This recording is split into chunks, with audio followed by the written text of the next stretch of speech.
عزیمت جرأت و ہمت کا ہے اظہار، سیدھی بات عزیمت جرأت و ہمت کا ہے اظہار، سیدھی بات۔ ناظرین گرامی، السلام علیکم ورحمۃ اللہ وبرکاتہ۔ میں ہوں آپ کا میزبان انصار عزیز ندوی اور آپ دیکھ رہے ہیں سیدھی بات۔ ناظرین گرامی، آج ہم اس وقت کے انسانی نسل سے جڑے ہوئے جلتے ہوئے موضوعات پر گفتگو کریں گے۔ قربانی پر اعتراضات۔ ناظرین، عید الاضحیٰ جانوروں کی قربانی کو ساتھ لے کر آتی ہے۔ جانوروں کی قربانی کے بغیر عید الاضحیٰ کا کوئی تصور نہیں ہے۔ جانوروں کے حقوق کے چیمپئن عید الاضحیٰ کے موقع پر بہت سرگرم ہو جاتے ہیں۔ یہ لوگ قربانی کو عمومی بلڈ شیڈ یا جانوروں کا ماس مرڈر بتاتے ہیں، لیکن یہ لوگ اس بات کو فراموش کر جاتے ہیں کہ سارے ملک کے 5 ستارہ یا 5 اسٹار ہوٹلز سال بھر میں اپنے گاہکوں کو گوشت کھلانے کے لیے نہ جانے کتنے جانوروں کو ذبح کر دیتے ہیں۔ آج تو گوشت کو آن لائن فروخت کرنے والے ویب سائٹس یا اپلیکیشنز کی لائن لگی ہوئی ہے، جو نہ جانے اپنے ہزاروں گوشت خور کسٹمرز کو گوشت کھلانے کے لیے نہ جانے کتنی بھاری تعداد میں جانوروں کو ذبح کرتے ہیں، بلکہ انتظام ہے کہ گوشت کو گھر پر پہنچایا جائے۔ یہ حقوق حیوان کا دم بڑھنے والے لوگ صرف عید کے موقع پر ہی چلانا شروع کر دیتے ہیں۔ ساری دنیا میں گوشت کی امپورٹ اور ایکسپورٹ کا جو کاروبار چلتا ہے، اس پر کسی کی نظر نہیں جاتی۔ بڑی بڑی کمپنیاں ہر دن لاکھوں کی تعداد میں جانوروں کو کاٹتے ہیں، مذبوحہ جانوروں کے چرم یا چمڑا ان کے جسموں سے اتار لیتے ہیں۔ ان چرم کا باقاعدہ ایک بزنس ہی ساری دنیا میں پھیلا ہوا ہے، جو کروڑوں ڈالرز میں چل رہا ہے۔ یہاں تک کہ ان کی ہڈیوں کو فاسفورس اور کیلشیم کا منبع سمجھا جاتا ہے۔ مثلا ایک چکن کے ڈھانچے کی ہڈیوں میں 2218 ملی گرام فاسفورس ہوتا ہے اور 134 ملی گرام کیلشیم ہوتا ہے۔ جہاں بھی ایسی کیمیکلز کی فیکٹریاں ہیں، وہیں ہڈیاں کسی صورت پہنچ جاتی ہیں۔ نہ جانے اور کتنی ہی مصنوعات ان ہڈیوں سے حاصل کیے جاتے ہیں۔ اگر جانور کو ذبح کرنا بند ہو جائے تو نہ جانے کتنی ہی انڈسٹریز بند ہو سکتے ہیں۔ عید الاضحیٰ کی قربانی یا جانوروں کی ذبح سے پریشان یہ نام نہاد ہمدردان حیوان ہڈیوں سے بھی فائدہ اٹھا رہے ہیں اور جانوروں کے گوشت بھی دھڑلے سے کھا رہے ہیں۔ ان حقائق پر ان کی نظر نہیں جاتی۔ جیسے ہی مسلمانوں کی عید آ جاتی ہے تو یہ انسانوں کی لنچنگ کرنے والے ظالم اٹھ کھڑے ہو جاتے ہیں اور جانوروں سے جذبات ترحم کا ڈھونگ رچاتے ہیں۔ وہ یہ حقیقت بھی بھول جاتے ہیں کہ قربانی کا عمل صرف مسلمانوں کے یہاں نہیں، بلکہ تقریباً ہر قوم، ہر مذہب میں جانور کی قربانی کا تصور پایا جاتا ہے۔ قربانی تو تمام ہی دھرموں میں رائج ہے۔ جانوروں کی قربانی مختلف مذاہب میں دیوتاؤں کو خوش کرنے اور موسم میں تبدیلی لانے کی استدعا کے طور پر دی جاتی ہے۔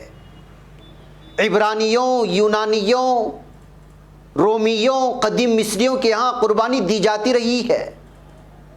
تاریخ کی کتابیں بھی اس پر گواہ ہیں۔ عیسائی آرتھوڈکس سینٹس کو خوش کرنے کے لیے جانور کو قربان کیا کرتے تھے۔ جو عیسائی قربانی کے اس عمل سے خوش نہ ہوتے، وہ کم از کم رواداری کا مظاہرہ کرتے۔ آستھا اور عقیدت الگ الگ ہو سکتی ہے۔ خود بھارت کا یہ حال ہے کہ یہاں الگ الگ سماج اور طبقوں کے لوگ باقاعدہ میلوں میں اور جاتراؤں میں مخصوص غیر جاندار کے ساتھ ساتھ باقاعدہ جانور کو جھٹکے کے ذریعے جان سے مار دیتے ہیں، یعنی قتل کر دیتے ہیں، جس کے ویڈیو وائرل ہوتے ہی رہتے ہیں پورے بھارت میں۔ ان مناظر کی طرف ان کا دھیان نہیں جاتا۔ آج گورکشا کے نام پر کس طرح جانوروں کے ساتھ ظلم کیا جاتا ہے، یہ منظر ہم سب دیکھتے ہیں۔ ایک ہی سواری میں تمام ہیں، جانوروں کو گھسیڑ دیتے ہیں اور ایسے ٹھوس دیتے ہیں کہ بعض اوقات یہ مر بھی جاتے ہیں۔ نہ ان کے کھانے کا نظم ہوتا ہے، نہ پینے کے لیے پانی کا نظم کیا جاتا ہے، بھوک سے بھی یہ مر جاتے ہیں۔ ایسے مواقع پر انہیں جانوروں کے کوئی حقوق نظر نہیں آتے۔ چاہے تو جتنے بھی یہ گوشالہ کے نام پر دکانیں کھولی پڑی ہیں، جا کر کے آپ اندازہ لگا سکتے ہیں کہ گوشالاؤں میں اس وقت جانوروں کے ساتھ کیسے جو ہے سلوک کیا جا رہا ہے۔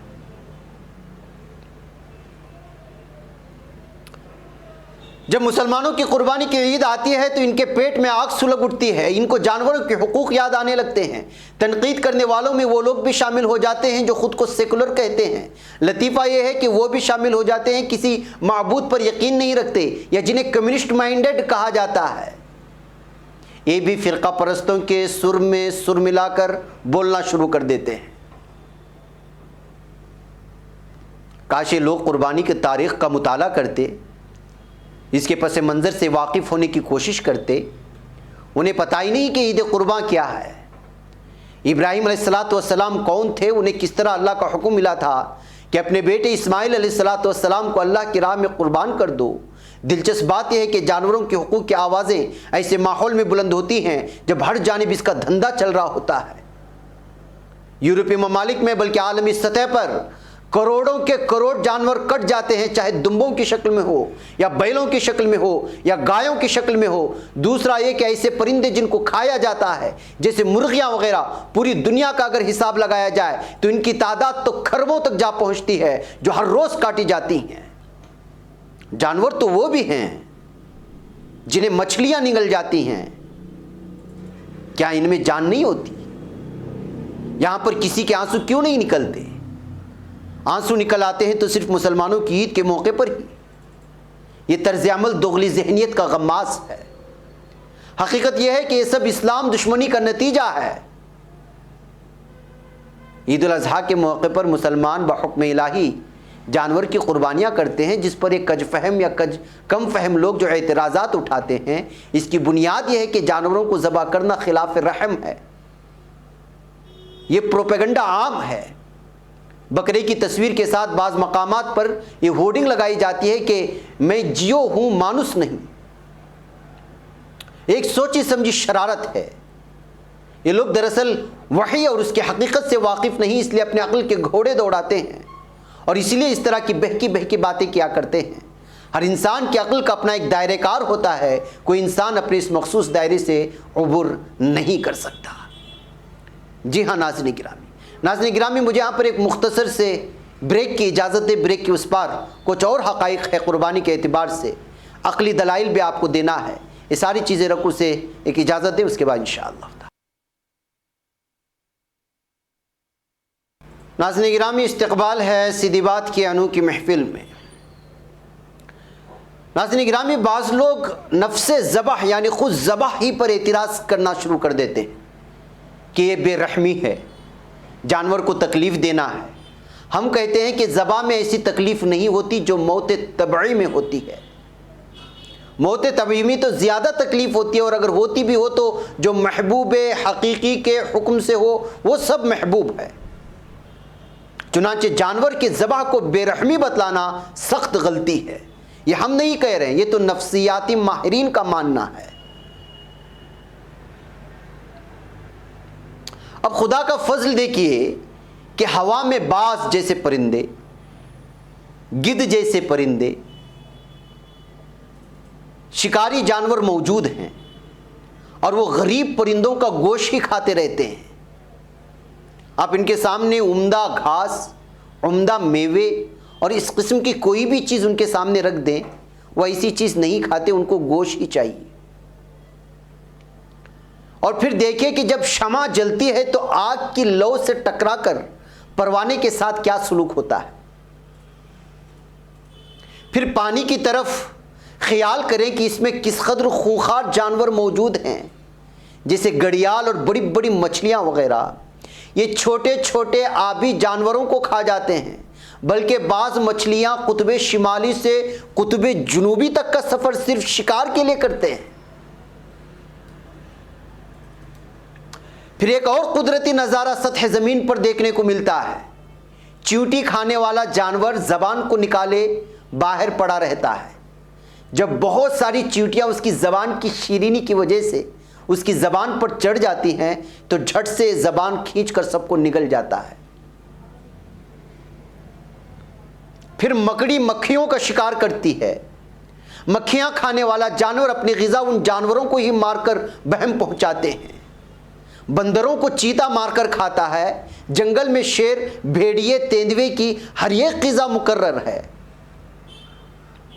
بلی چوہوں کو پکڑ کر ہلاک کرتی ہے اور کھا جاتی ہے. بعض لوگ شوق سے زیادہ چوہوں کو مروانے کے لیے بلیوں کو گھر میں پالتے ہیں. اب یہ کم عقل لوگ بتائیں کہ اس نظارہ عالم کو کیا سب دیکھ نہیں رہے؟ اور کیا یہ قانون ذبح جو عام طور پر جاری ہے یہ کسی ظلم کی بنا پر ہے؟ ہرگز بھی نہیں. پھر انسان پر حیوان کے ذبح کرنے کے ظلم کا الزام کیا مطلب رکھتا ہے؟ انسان کے جسم میں کیڑے یا سر میں جوئیں پڑ جاتی ہیں، کیڑے پڑ جاتے ہیں، کیسے بے باکی سے ان کی ہلاکت کی کوشش کی جاتی ہے. کیا اس کا نام ظلم نہیں ہے؟ جب اسے ظلم نہیں کہتے، اشرف یا اعلیٰ کے لیے اخص یا ادنا کا قتل جائز ہے، تو ذبح پر اعتراض کیوں کیا جاتا ہے؟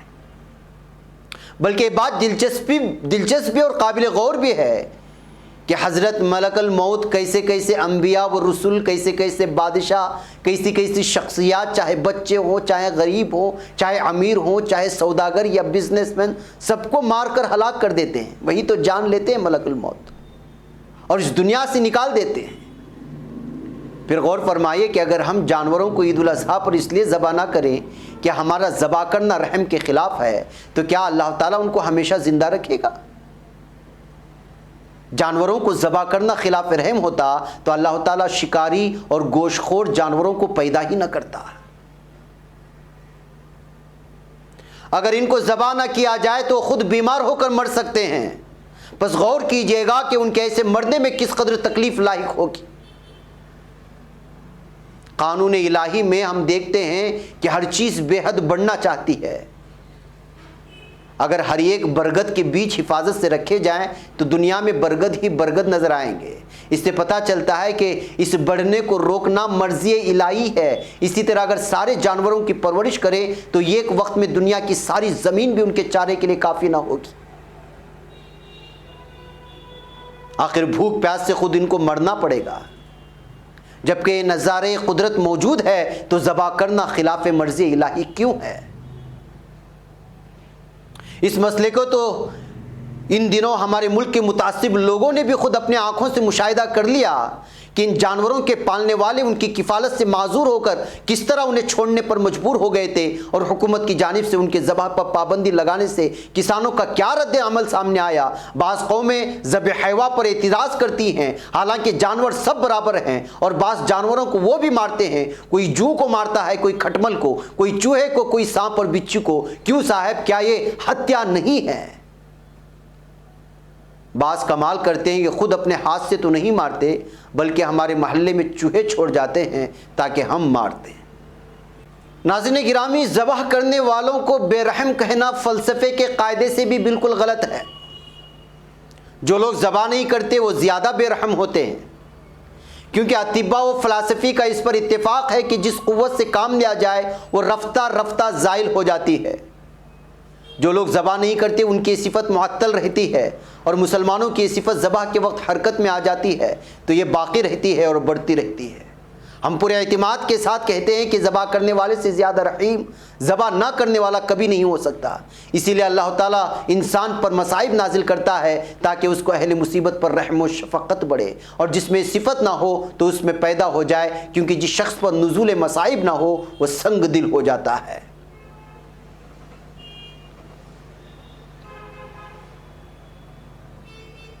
اس کے باوجود ذبح حیوان کو لوگ خلاف رحم بتاتے ہیں.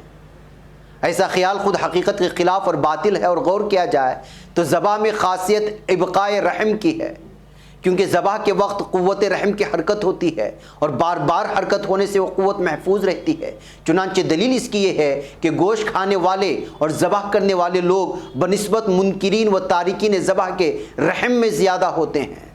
چنانچہ معاملات میں مشاہدہ ہے کہ مسلمانوں میں رحم زیادہ ہے، غیروں میں نہیں، اور طبی قاعدہ ہے کہ جس قوت کو حرکت ہوتی ہے اس سے کام بار بار لیا جائے تو وہ قوت باقی رہتی ہے، پس ذبح میں ابقائے رحم اور اس کے ترک میں افنائے رحم ہے۔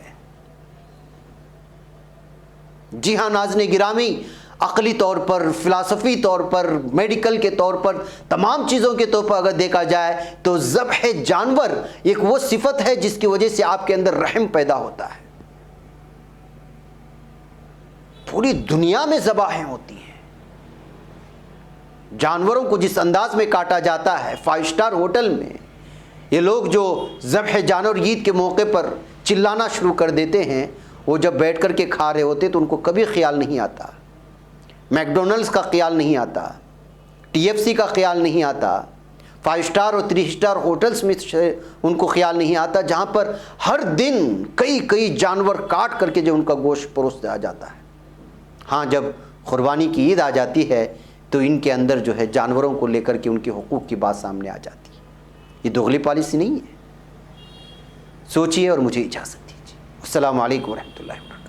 خبر پڑھنے کا تم نے بھی عجب انداز پایا ہے، رواداری کے جذبے نے بھی تم پہ ناز پایا ہے، اسی راہ میں محبت کا حسین اعزاز پایا ہے، تمہیں ہر انجمن میں ہم نے تو ممتاز پایا ہے، تمہیں سے ہے ترقی پر عزیز انصار، سیدھی بات عظیمت جرأت و ہمت کا ہے